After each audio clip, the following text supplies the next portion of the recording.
actually trying for a certain position. Mm-hmm. But it depends like what the person is giving you, right? Like if you're trying to play like De La Hiva, but the person's just like laying on their back, they're not even like letting you enter it. Right. You do that, then it's like, okay, well I don't have even the starting position that I want right now. So. That makes sense.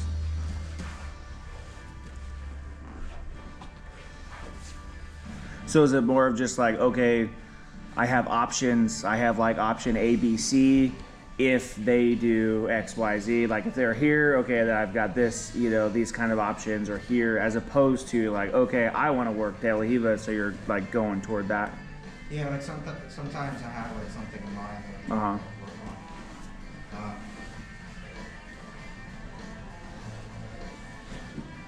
I think the biggest thing is like I try not to force anything, so sometimes you might see me like just give up, or like it's not that I'm like giving up, it's just like I can get this if I like add a little bit more explosion, or like I try a bit harder. Right.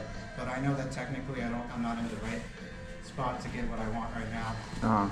We'll just move to something else. Yeah, I feel like I saw one or two times where it was like you had a grip, or you had this, and it was just like, it was very obvious, like, yeah, I think giving it up is the wrong word, but it was like, okay, we're past this, let's move to something different, or, you know, like this is obviously, so it was obviously a choice that you made to stop doing whatever that was and shift gears.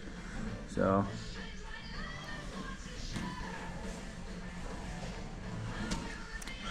yeah, obviously comes with time and experience to be able to make that shift in a faster time, and not without, you know, it's like having walking, right? Like you don't think, oh, I need to go to my left foot. Right. You just do it. Yeah. It's the same thing.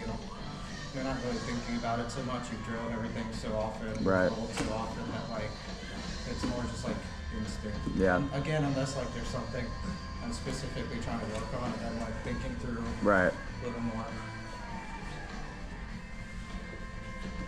So how did things change for you when you roll versus us vice JP?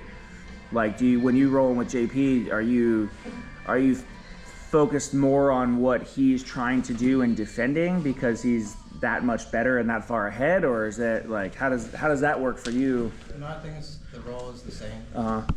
I think the only difference is maybe the intensity is a little bit different. Uh-huh. Like if I'm rolling with someone like JP or Ryan, Uh-huh. it's not so much like that they're a black belt as much as it's just like I've been training with them for so long, Right. that I trust that if I turn the intensity level up, like we can still train safe. Yeah. Whereas like with the white or blue belt, if you turn the intensity up, they'll turn the intensity up. Right.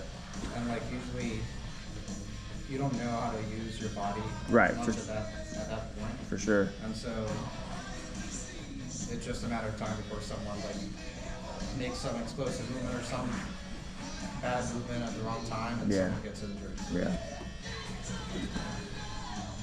But so like when you roll with JP, you know, I mean, because I feel like he's so much further ahead than everybody. But like when you roll with him, are you know, like having to be way more defensively minded when you roll with him, or like? Obviously, if he gets to like the right spot, right? Yeah. Like with JP, if you make like one mistake, you let him get one grip, Yeah. it's like you're in trouble. Yeah. There's like someone who like isn't at that level. If they get like one grip, it's not like the end of the world. Yeah. So, Yeah. I know that's kind of the running joke. Like, well, if it's easy to beat JP, just don't let him get a hold of you. It's easy, right?